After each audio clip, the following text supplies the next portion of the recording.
Okay, it's the holidays and you're going to visit your mom or your dad. You haven't seen them in a while.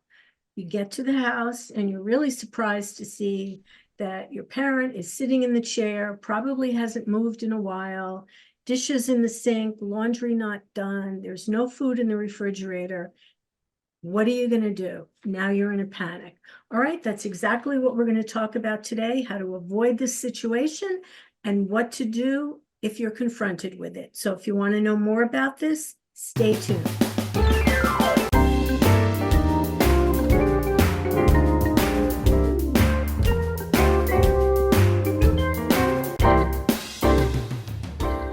Morning, everyone, and welcome to Scan FYI. Well, my guest today is Howard Stein from Home Helpers of Monmouth County. And good morning, Howard, and thanks for being with me. Good morning, Andrea. Always a pleasure. So the scenario that I described, I know it's not exactly far-fetched, and it doesn't just happen around the holidays, but I do think sometimes that, we for some people who may not visit their parents, family members on a regular basis, you could be in for quite the surprise, right? It is. And, you'd be surprised how many times this actually happens. And, once we get around Thanksgiving, time, we get a lot of those panicked calls. The panic call. Yeah. Yes. So when you get a call like this, it's probably from an adult child who absolutely doesn't know what to do. And I guess it could go one of two ways. So why don't you maybe talk a little bit about what are the possibilities here? The panic call. So, quite often when we get the panic call, it's a family that's come to visit. Um, they haven't been around for a while. They come and they visit mom and dad and they see, maybe the collection of mail outside. And then they come into the home and, they see that it's not kept up the way that it used to be. Maybe mom is sitting in the dark. Then Right. they look and they'll see a stack of dishes in the sink, or maybe they'll see dishes on the living room table. Um, they'll go in the refrigerator and they'll see a ton of expired food. Those are, very obvious signs of a situation that, really requires intervention, right? Clearly, mom or dad at that point is not taking care of themselves now. What caused that? Obviously, we want to get to the root of that too. But what do you do kind of immediately when there is a recognition that, you know, mom is not able to take care of her day to day, and that is present right now and has been going on for quite some time? Howard, it probably has been going on for a while. This doesn't happen in 48 hours necessarily. But for people who, might have kids who live far away and the only contact might be a phone call now and then, you can't know what's really going on in the house. So what do you need to do? Like what, as an adult child, what would be something, how do I handle this? Yeah, I mean, it's even worse in that remote situation where, maybe it's a situation where they're trying to get in touch with mom and dad and they can't Yeah. get them on the telephone, right? So I've done, I've had those calls as well where I'm knocking on the door trying to figure out, what's assessing the situation from the outside looking in. So that is a real situation. And, the family that's remote with an aging loved one, it's even probably even more important that you get your affairs in a row for that eventuality, right? And that's kind of what I wanted to talk to you a little bit about today, Andrea, is, you know, if that conversation has happened where there has been, some planning, Right. right? Right. You can do a bunch of things so that when that crisis does come, right, it's you're easily able to, rectify it, get it under control, put the proper controls in place, get the proper help that's needed. If not, then it becomes increasingly difficult because of things, like just declining of care, right? What happens if you want to get help from mom and dad, but they decline, right? If you don't have all of those things in place, you know, like a health proxy, you aren't going to be able to make those decisions for someone who's probably not able to do it. But by then it's too late. Too late. You know what, Howard? Let's just back up a little bit. So the things that should be in place, well in advance of a crisis, what a health proxy. And for Yeah. someone who's listening, who may not know what that means. Okay. But I'll even take it even a half a step before that. And I think the most important conversation that you can have is what are the loved one's wishes, Oh, right? yes, yes, Right. Like, let's yes, start with that because that's the easiest conversation to have before you get into any legal or financial matters. Just, hey, mom, you know, I wanted to have this conversation with you and wanted to just understand how you would like to age and where you would like to be, right? Do you want to be in this house? Do you want to go to an assisted living, right? Do you want to go someplace else, right? And have that conversation because I think that is less confrontational than starting off with a will or a living trust or yeah, durable yeah, power of attorney. This is an easy one. Um, but then you can step into some of those other more, serious conversations about a will, which, we all know what a will does, specifies how your property and assets get distributed when something happens to you, right? A durable power of attorney will enable someone to make a financial decision for you if you are unable to. So that's really important, right? And the health proxy, I think, is probably the most important one as it relates to what I do, and that is someone that's empowered to actually make medical decisions and care decisions for you if in the eventuality that you're unable to.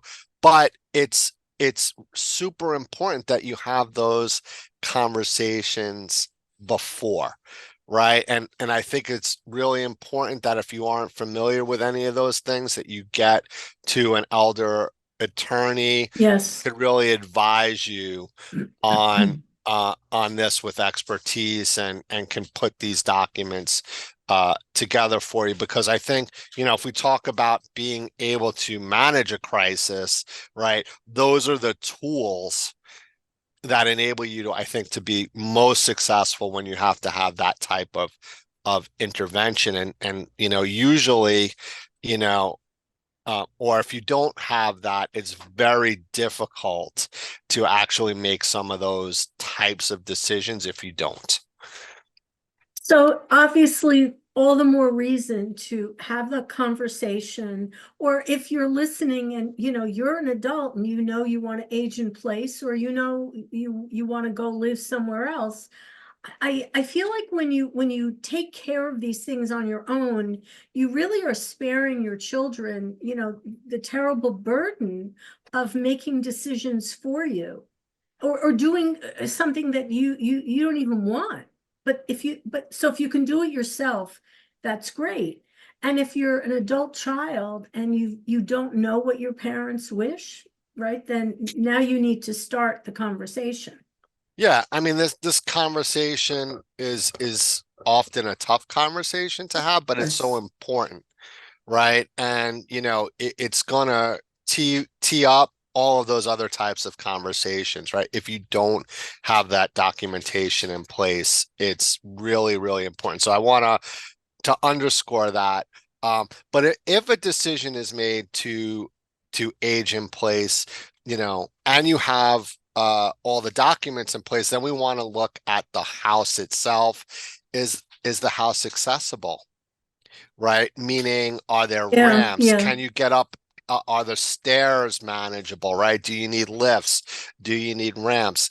Some of the basic safety in the house, like are there in the bathroom, right? Are there the appropriate bars, right? So that people can get in and out of the shower or get up from the toilet, right? Like all of those types of things. These are all considerations that you have to make, right? If you're in a bi-level, that's a discussion point. If you're in a ranch, it's a little bit of an easier, Yeah. right, conversation. But these are all things that you actually have to assess when you're making these decisions. Obviously, when you come into a crisis, though, it's a whole different situation, and now you're reacting to whatever you see in the environment. And when you have a situation where there really hasn't, where that person has declined to the point where they are unable to do some of the basics, the ADLs, the activities of daily living that we always talk about, Yes. then it requires like immediate intervention, get the house cleaned up, make sure all the bills are up to date, right? Like so that the lights don't go on. Sometimes it's things that you don't expect, like them running the heat in the summertime. Or conversely, the Yes, AC in the yes. winter, and we see Right. that. Things like burners on the stove or even the microwave can be a hazard if a person's cognitive abilities have declined to the point where they don't remember how to do basic things like putting a aluminum pan in the microwave, right? Like something like that could Absolutely be true. could be a tragedy. Or forgetting that a burner's on and the pot burns out, boils out or whatever, right? And then that becomes a potential fire situation, right? So those are the types of things that you really have to look at, assess, right, and ensure that there's preparation done for that eventuality. So it's kind of, I know we kind of are starting before the crisis, but I think if you have those things in place, when you have that crisis situation, it's a lot more manageable than a reactive,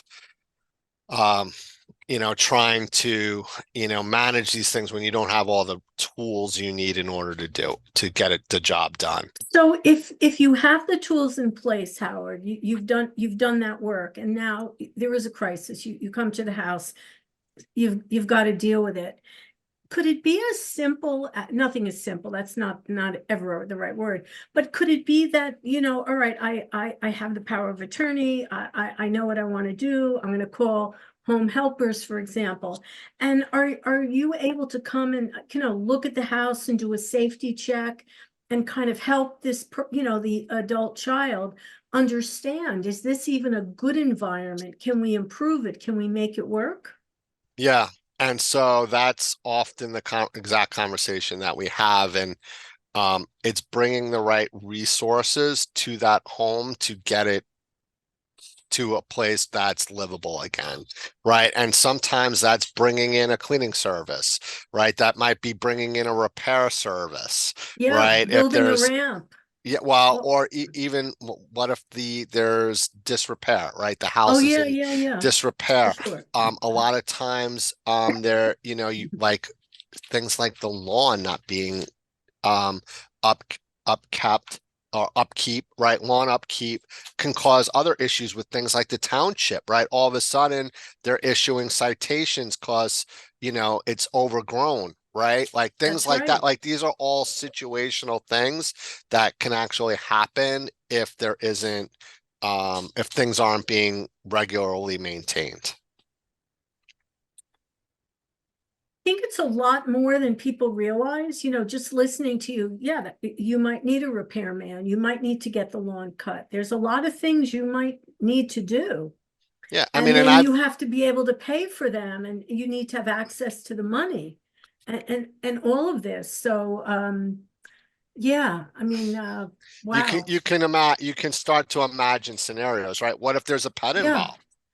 Right? I've had, like I've walked into situations where it was not only a crisis for that person, it was a crisis for those poor animals as well. Right. Oh yeah, yeah, of course. Of Right. course. And so you can just, it keeps on going, right? Like with the potential of uh trouble that can happen for a human being if they aren't cognitively able or physically able to take care of themselves, right? And for those loved ones that are fortunate enough to have family close by, it's a much more potential for problems if their families are remote, Of course. right? So you can imagine some of those scenarios as well. So when somebody calls you and, oh, my mom needs help, I need your services right away, now, and they've not done their homework and there's no plan in place. And the idea that, like mom says, no, I don't want anybody in the house. I don't, is that it, Howard? It's as simple as that. It That's really it. is.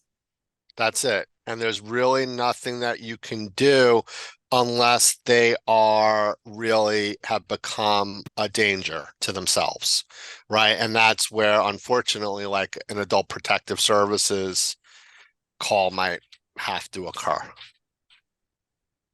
right? If they're unwilling to have help, right? When Yeah, they in fact yeah. really need it, and this too, but it's the similar conversation when someone has really been driving a little too long.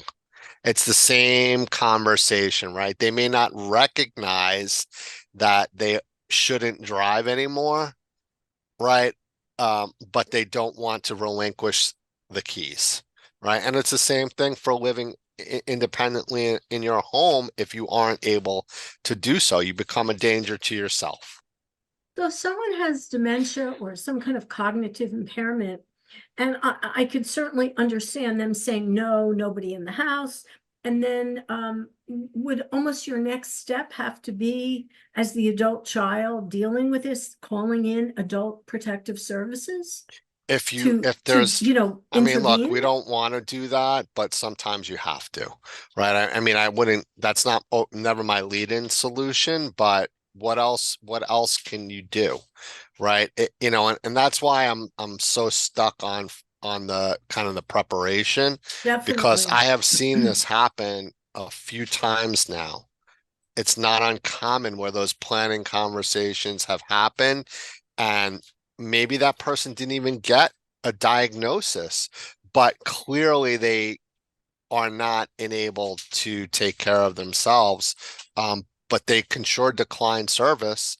You can take them to the hospital and they can check themselves out, Right, right? right. And next thing you know, like they're home again. What do like you can't even get any respite that way, right? So, it's a serious problem. It's a serious challenge. There are resources to help, um, but I think it's a very difficult situation. Like when you're in that crisis mode, you really need some cooperation from that loved one in order to help resolve, some of those things. Well, and they're not always in a position to offer their help to you. So, Or they don't want or they to. just, yeah, they don't want to. They don't want to. They don't recognize the problem for one reason or another. So really, the only takeaway from all of this is that you must have your ducks in a row. You must have the appropriate, either you do it or do it with your family, your adult children. You've got to you protect yourself, and you spare your children. I would think as an adult child it would be an excruciating burden to have to deal with, to find your parent like this, and to have that realization that I can't even do anything. My hands are tied. Yeah. No, it's so it's heartbreaking, right? And I'll tell you this, Andre. It's also, like, and this is where I think a good home care agency is worth its weight in gold, is when they also, um the strength, the capability, the main capability of a good agency is the eyes and ears in that house, right? Oh, Because a lot of times what we see that decline over time. And, for a portion of that time, it's manageable, right, in the home. But what happens when it's time to leave? And who's going to tell you, right? And, that's, I think, where an agency is worth its weight in gold, is when we can tell you that, right? Or, like, and I can't tell you how many times this has happened, or they identify an issue that may save a hospitalization or may yes, save a fall, right? Because we're in the house with the appropriate care, right? But it's, again, it's like, yes, we all may want, yes, people may want to age in place, but there's also a time and point where that may not be the prudent thing to do also. And you have to understand what that transition is as well.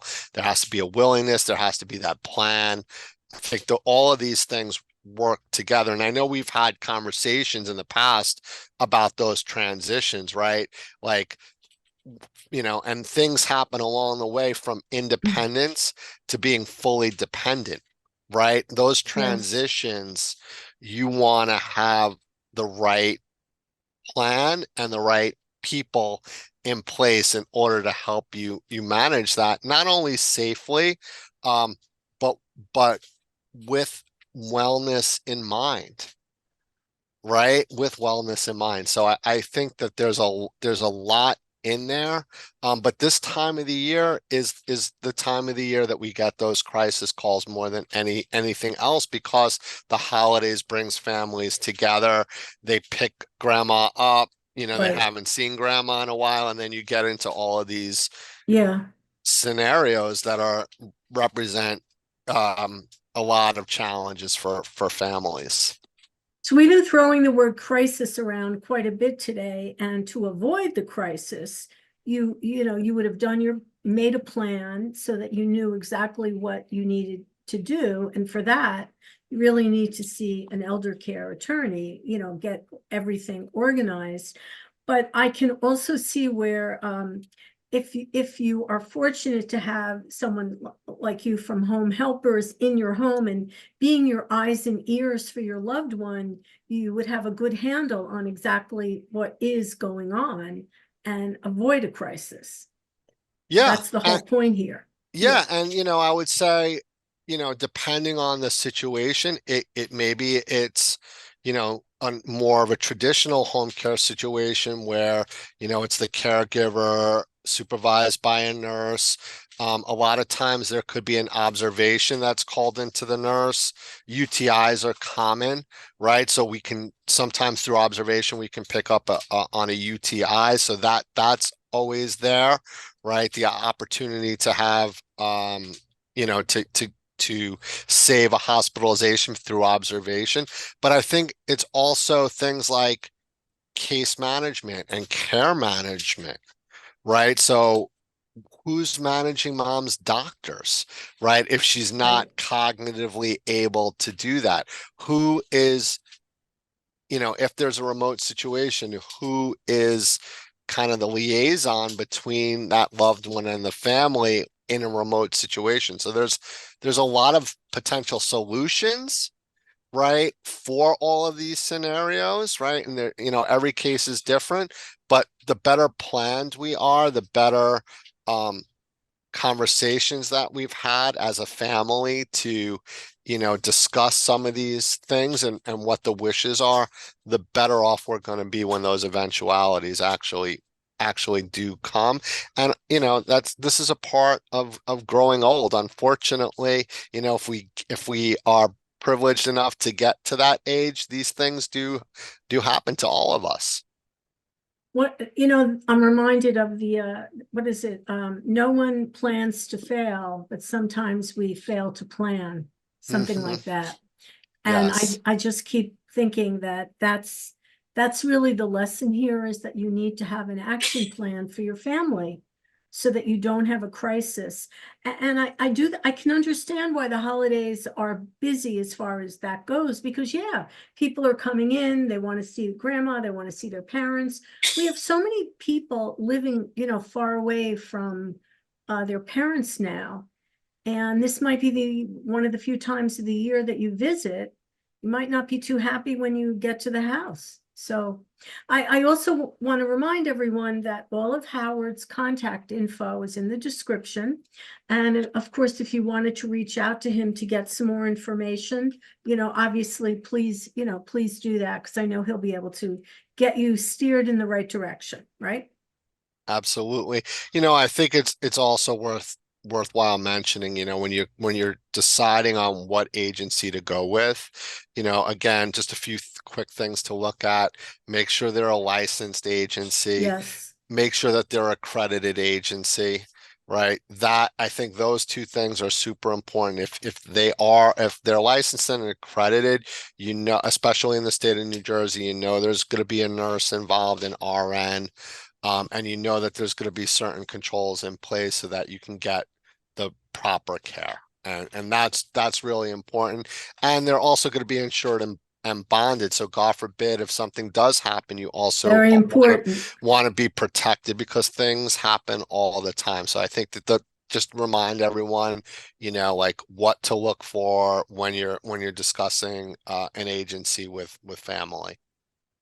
Right. Well, Howard, thank you very much for all your wisdom today. And, again, I want to leave everyone with the idea that you need a plan. You need to put a plan in place. Can be a very difficult conversation, but saves a lot of unhappiness down the road. So do it. Just go out and do it. The holidays are a great time. You know what? Give yourself the gift of peace of mind, knowing that you put a plan in place and your family doesn't have to worry. That's my spin on it. Yeah. Give yourself peace of mind. It's a great gift, right? Yeah, absolutely. And, I feel like I am in the peace of mind business. I often say that very thing. Yes, So, you are. You while are. we're in the care and wellness business for our clients, our patients, we are in the peace of mind business for the families that we serve, right? Knowing that that plan is there, knowing that the nurse and supervision is there so that we can take the best possible care of that loved one. All right. Well, again, Howard Stein from Home Helpers of Monmouth County. All of his information is there. Reach out to Howard if you have any questions whatsoever. And remember, everyone, if it's important to you, it's important to us. I'm Andrea Tarr, and we'll see you next time on Scan FYI. Bye, everyone, and bye, Howard. Bye, Andrea.